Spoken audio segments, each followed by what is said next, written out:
The Echoes of a World War Chapter 1. The Rising Storm in the year 1939.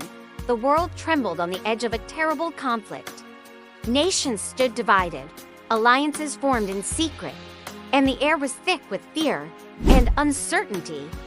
Adolf Hitler had risen to power in Germany, promising glory, but bringing destruction. His army had already invaded Poland, and soon the world was at war. In a quiet English village, 18-year-old Thomas Whitaker, a farmer's son, watched the news unfold on a crackling radio. He had always dreamed of adventure, but not like this. When Britain declared war on Germany, Thomas knew he couldn't stay behind. He enlisted in the army, leaving behind his mother, younger sister Emily, and his best friend, Lily. Chapter 2. Into the Fire.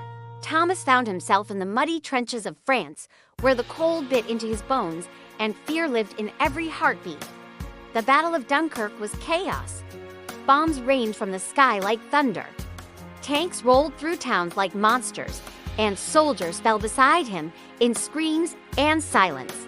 But Thomas fought bravely. He helped carry wounded comrades, saved a child from a burning house, and earned the respect of his unit. Each day, he wrote letters home, though sometimes all he could write was, "I'm still here." Chapter 3. The Resistance. Meanwhile, across the border in occupied France, a young woman named Claire Moreau joined the French resistance. Her family had been killed by Nazi soldiers, and revenge burned in her veins. Claire was smart, daring, and willing to risk everything. She smuggled messages, blew up railway lines, and hid allied soldiers in barns. One fateful night, she found a wounded British soldier hiding near the woods. It was Thomas. He had been separated from his unit during a firefight. Claire saved him, and for days, they hid together. Despite the war, they found a strange kind of peace in each other's company. They shared their hopes, their pain, and a brief, stolen kiss. Chapter 4. The turning tide. The Allies began to push back. With the D-Day landings in Normandy, the war shifted. Thomas returned to his unit, carrying Claire's pendant round his neck as a promise. He fought through blood-soaked beaches, liberated towns, and saw the horrors of concentration camps. Back home, Lily had joined a factory to build planes for the war. Emily collected metal scraps and knit socks for soldiers.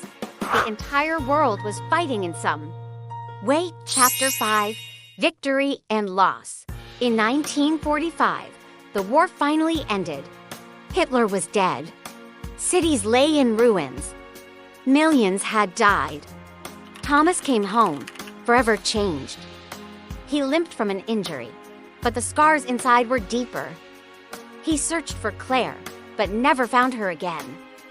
Her village had been destroyed. She was never seen again. He returned to his farm, planted crops with trembling hands, and built a quiet life. Lily, now a school teacher, stood by his side. They married, not out of passion, but a shared understanding of survival. Epilogue. The Echoes remain. Years later, Thomas would sit on his porch, watching his grandchildren play. He told them stories not of guns or battles, but of courage, friendship, and the cost of hatred. He kept Claire's pendant in a small box next to his medals, and when he died, his family buried him with it, knowing that a part of his heart always remained on a battlefield far away, with a brave French girl who fought like fire. The end war destroys.